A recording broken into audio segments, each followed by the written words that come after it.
Buongiorno ragazzi, aprite il libro a pagina 3 e leggete. Anzi, leggi tu, Valentina. Avanti. Buongiorno professore. Io sono la mamma di Valentina. Ma che sorpresa valla immaginare,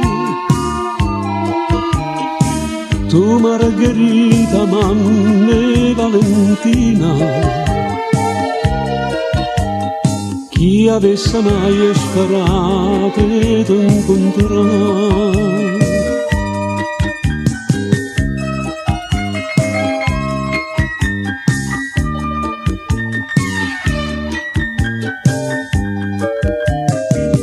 Ti trova bene una monotonia, senza illusione, qualche chilo in più.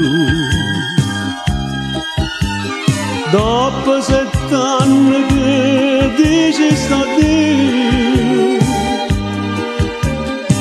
non mi sono mai scordato il suo giubilo. Ero studente senza mai una lire, tutta ricchezza mia soltanto tu mi dicevi fa sbagliare l'amore, ma più carnale dico sempre più.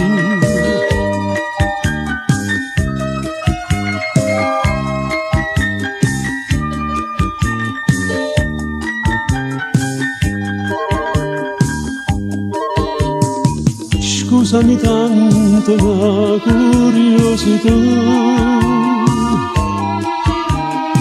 parlami te con me tuo marito, e come hai fatto allora a me lasciare?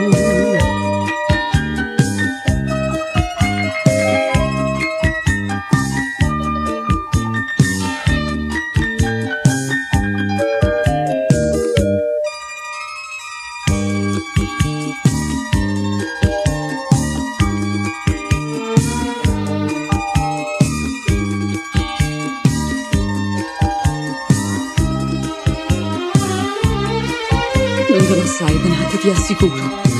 Quando ero incinta sta creatura, con scuore ne avrei voluto sprofondare.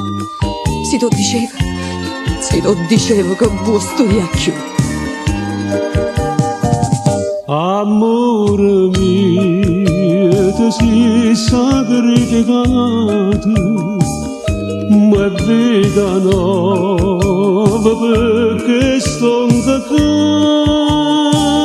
e Valentina muore torna a casa, a mano con mamma e papà.